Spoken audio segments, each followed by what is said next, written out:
Hello, and please feel welcome to Talk About Men, where our mission is to defend against bellends. So, Mumsnet saved me from Dick. Recently it was my Freedom-versary, a year since I've got rid of him and been free.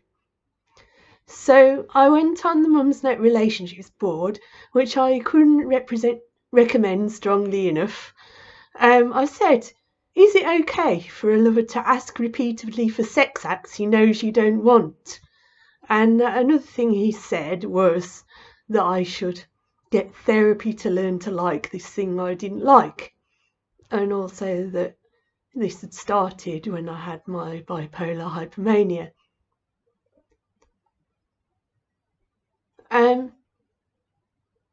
They said that this is really clearly was exploitation when he took advantage of me when I was hypomanic, and he did know about it.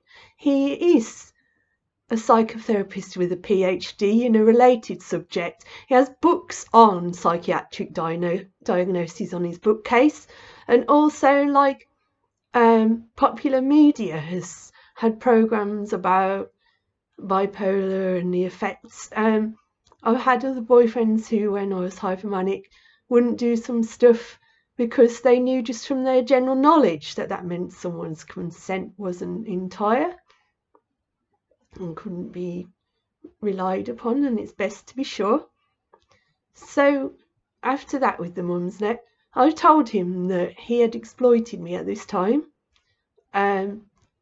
He goes, oh, should I turn myself in or whatever?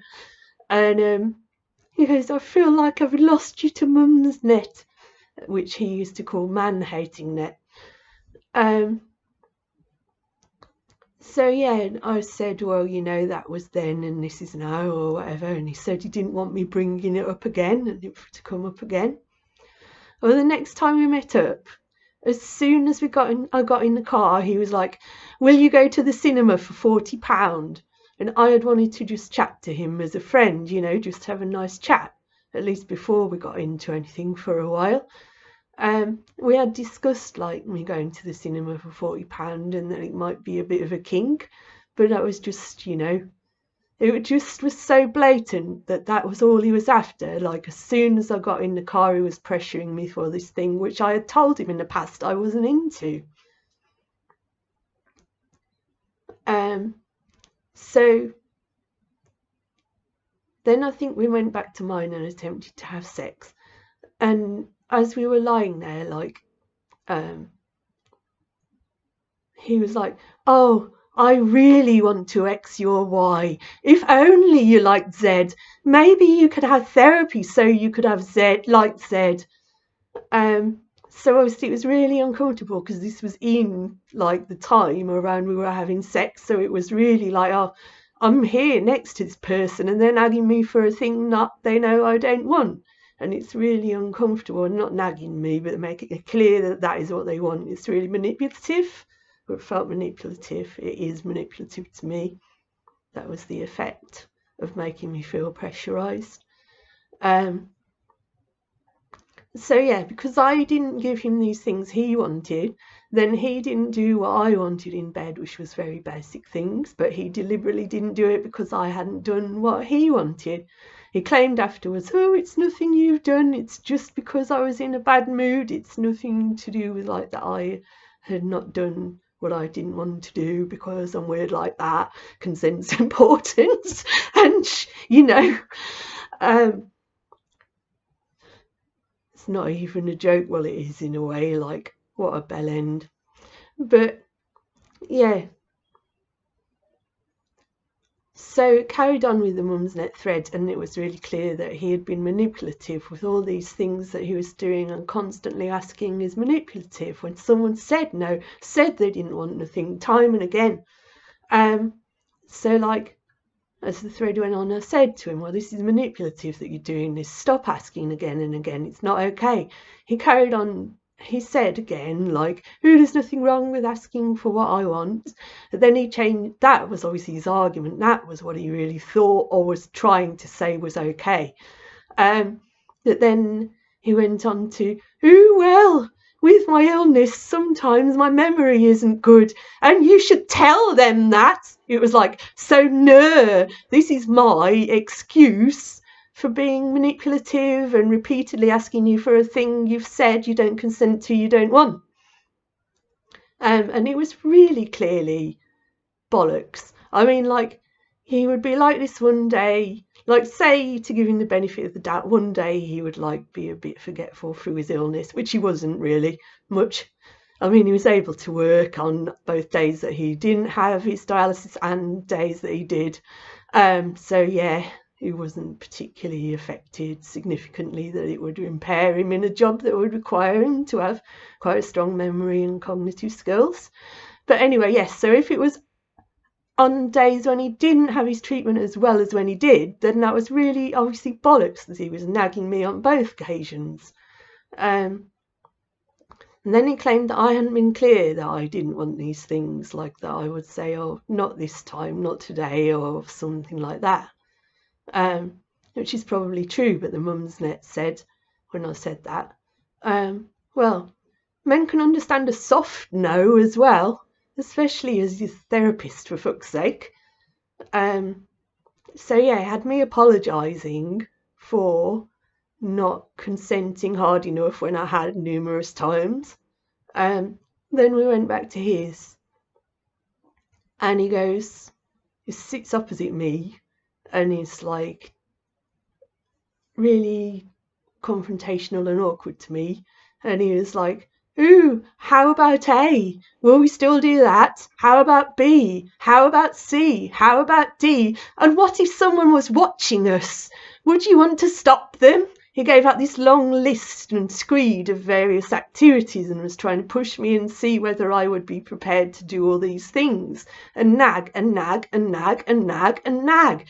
I just should have said to him, like, just stop talking about sex. I mean, like, if you say, like, shut up to someone, that's arguably verbally abusive. Nowadays, I think, right, you can go just stop talking about sex. Don't even go stop talking about sex, please, because it's not a request. It's a requirement. Or they can fuck off and you won't speak to them again because they're being arseholes. Yeah, on and on. And then he went into this thing where he would sexualise my normal life. Like I said, ooh, he said, what are you doing later? And I said, oh, I might go to the LGBT film club and watch a film. And he goes, ooh, that's good. You might pull. I mean, like, you know, that, okay, in theory I might pull. But that's not what I go to LGBT events for. I go there to be with like-minded people. Plus, it's a film club, for fuck's sake. We were just sat there watching the film. So that was like sexualising. And then I said that I was going back to my friend's Fred's later for a bit.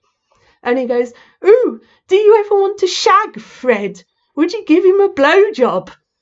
And I was like, well, thought to myself, well, this is my normal life and you're trying to make it all about sex. And also, like, fuck off, that's my best mate. Just, it's really annoying how you're fucking trying to make everything in my life about sex. And it's just really obvious that you're getting off on this, or you're trying to get off on this at my expense, like seeing me in this way. Oh,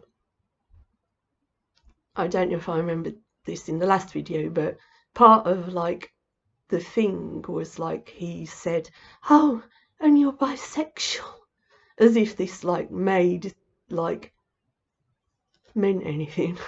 And, like, I wasn't even, like, being deliberately fake starting the sentence. I said, in what way is it relevant? And then I realised, like, it's relevant that I'm bisexual because in his mind that means I'm up for anything. What a twat. Anyway, so then, like, we used to play Pokemon, and if you send someone, like, a Pokemon, you can trade them in the hope that one's crap becomes good at their end. That's the goal. You don't send them one that's really good, like in the normal run of things, because it can turn out crap at the other end. And I'd said this to him numerous times. I don't like sending good ones because they can turn out crap. And he would always say, what's the best one you're prepared to give me? And this is just a narcissist trying to prove to himself what control he has over you, the extent of the power he has over you, what he can get you, manipulate you into giving him. So virtually every week or more he would ask that. And I had decided, now I realised a lot of his manipulation, if he was going to try and do that again, then like ask me for something I'd already said I didn't like, I was going to say, look, this is another example of you doing that thing you do, like pushing me for something you know I don't want and trying to manipulate me. But sorry, my eye. He says, what's the crappiest one you've got to give me? And I thought, well, this is really clear now that the real reason he's said that is he knows that I'm on to him. He knows that I've realised that he's been manipulative so many times. And it was just really clear that's what it was about. So, yeah. So the next time I saw him, I thought, well, I'm going to say to him that I don't want to shag him anymore. It feels wrong to me, just somehow wrong. So I said this, and he said, well, he wouldn't see me again. He didn't keep in touch with exes. That was a lie. He does keep in touch with his exes. And he also had always said the friendship was the most important part, and if the sex ended, it wouldn't matter. So he lied about that, or about the many things, one way or the other. So it was what they call a mock execution, where the narcissist will tell you that they're not going to see you again and feign getting rid of you or temporarily get rid of you, just so it's another tool they can use to manipulate you by thinking that there's even more reason that they might get rid of you, which is always the threat all along, or was with us. So I went home being told that we were never going to see each other again. Within half an hour, he'd phoned up and said that he would see me still, and that we'll probably end up shagging again anyway. And on the Mumsnet, they said, well, you know, he's just said what he wants. He's just said that he's going to get rid of you if you don't give him what he wants, probably, and that sex is what he's in it for, as if it wasn't obvious by now with his repeated nagging and not bothering with much more. So the next time I saw him, he said, I'm not going to share my opinions with you too much, because when I share my opinions, you get upset, and then I get upset, and I can't handle it on top of my work and health. And I thought, hang on a minute, this is bollocks. There's no point at which you shared with me your opinion and I've got upset. Absolutely none, especially recently. We had a political difference of opinion months ago where he said, I think you're wrong about that. And I said nothing in return, so I didn't get upset at all, not whatsoever. So this is just utter bullshit. And I thought, hang on a minute. And the Mumsnet confirmed to me, like, what it is I've withdrawn sex, and he knows that I have been willing to trade that for emotional intimacy and friendship. That's what I want out of it. So he's withdrawing his side of the bargain, the emotional intimacy I was in it for, and he's going to continue to blow hot and cold or withdraw until I can't handle it anymore and give him sex again in order to maintain the relationship or regain it.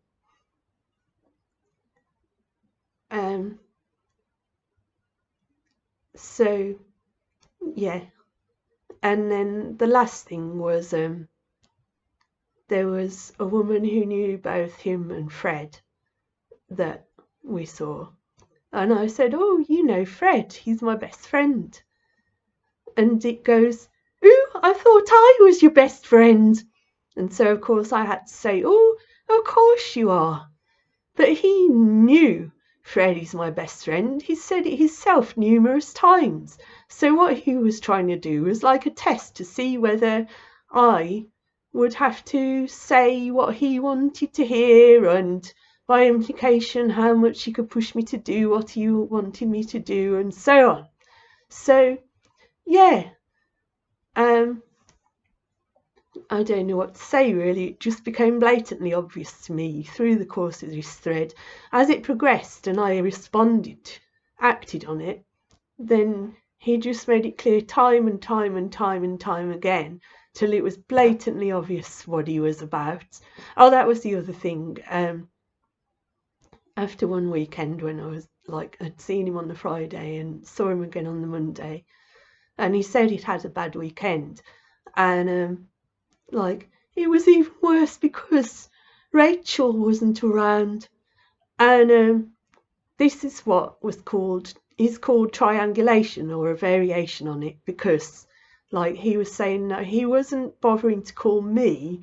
The person that was important was Rachel, and that was a way of saying to me if you don't give me what I want, then I will be closer to other friends instead. I won't be as close to you. And he was pissing me about like that, and that was really obvious as well.